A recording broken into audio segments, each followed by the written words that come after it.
आज मैं आप सबको एक कथा सुनाता हूं। एक दिन प्रातः एक व्यापारी अपने घर से निकला। घर से निकलते ही एक बिल्ली ने उस व्यापारी का मार्ग काट दिया। व्यापारी घबरा गया। वो फिर से घर लौट गया और शुभ घड़ी की प्रतीक्षा करने लगा। और जब वो पुनः अपने घर से निकला तब वो वाहन जा चुका था जिससे राजा तक पहुंचकर उसे भेंट देनी थी। राजा को भेंट नहीं मिली। राजा क्रोधित हो गए। राजा ने उस व्यापारी का व्यापार बंद करवा दिया। इस कारण व्यापारी क्रोधित होकर घर पर अपनी पत्नी से लड़ बैठा। पत्नी अपने बच्चों समेत मैके वापस चली गई और उस व्यापारी के जीवन में यदि कुछ रह गया था तो केवल अंधकार। और इन सब का कारण वो उस बिल्ली को मानता रहा जिसने उसका मार्ग काटा था। ऐसा ही एक दूसरा व्यापारी राजा को भेंट देने निकला और उस व्यापारी का मार्ग भी एक बिल्ली ने काट दिया। वो व्यापारी तनिक घबराया, परंतु उसने आगे बढ़ना अधिक उचित समझा। राजा तक वो समय पर पहुंचा।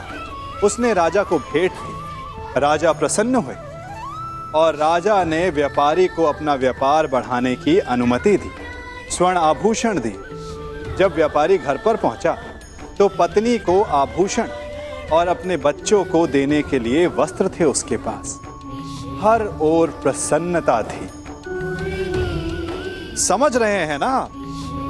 दोनों के साथ एक ही प्रकार की घटना हुई, परंतु दोनों की प्रतिक्रिया भिन्न थी।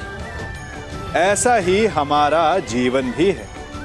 हमारे जीवन में प्रारब्ध का अपना स्थान है, परंतु उससे कई अधिक महत्वपूर्ण हमारी प्रतिक्रिया, हमारे सोच का प्रभाव है। क्योंकि यही हमारे जीवन को आकार देते हैं। इसलिए अपनी सोच को सकारात्मक रखिए।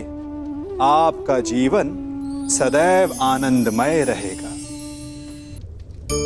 हमारे जीवन में समय का बड़ा महत्व है ना?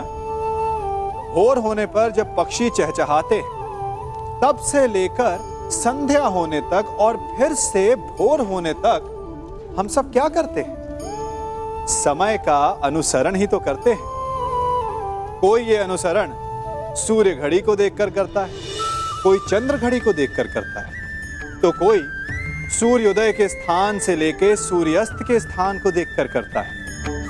परंतु इस चक्र को देखकर क्या हम उससे कुछ समझ पाते हैं? नहीं। जो ये देख सकता है वो जानता है कि समय किसी भी पल नहीं रुकता। वो एक क्षण के लिए नहीं ठहरता। वो निरंतर आगे बढ़ता रहता है। इसी कारण किसी भी घटना का प्रभाव समय पर नहीं पड़ता। जिस दिन आप रुकना छोड़ देंगे और निरंतर आगे बढ़ना सीख जाएंगे तो आपका जीवन, सफलता और भाग्य आपकी मुट्ठी में होगा। क्या संसार में कोई भी शब्द निरर्थक है? क्या कोई ऐसी जड़ी बूटी है जो रोग का निवारण ना करे? नहीं। ठीक इसी प्रकार इस संसार में कुछ भी अयोग्य या निरर्थक नहीं होता।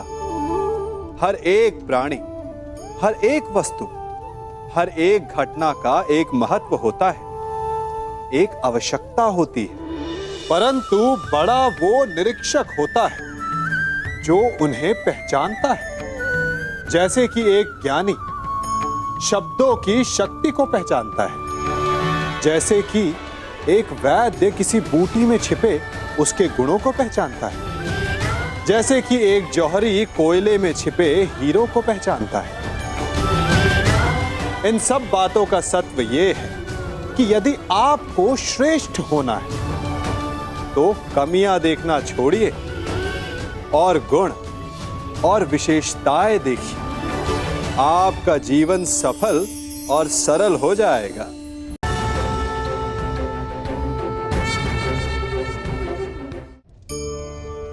कभी आप ब्रह्म मुहूर्त में जगे हैं? जगकर देखिए, संध्या होने के पश्चात जब रात्रि का अंधकार सारे संसार को धीरे धीरे अपने अंधकार में निगलने लगता है, तो यही अंधकार ब्रह्म मुहूर्त में भोर होने से ठीक पूर्व तनिक अधिक काला हो जाता है। कुछ समझे?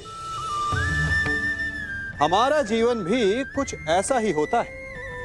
जब हमारे जीवन की समस्याएं अपने अंत पर होती है, तो यही समस्याएं एक भीषण रूप लेकर हमारे समक्ष प्रस्तुत हो जाती है और ऐसे परिस्थिति में अधिकतर लोग हार मान जाते हैं, भय खा जाते हैं। परंतु यदि आप हार न माने, भय ना खाएं, दृढ़ रहें, निरंतर आगे बढ़ते रहें, तो प्रकाश के रूप में हमारा स्वागत करने के लिए सूर्य उदय सदा हमारे समक्ष प्रस्तुत रहेगा।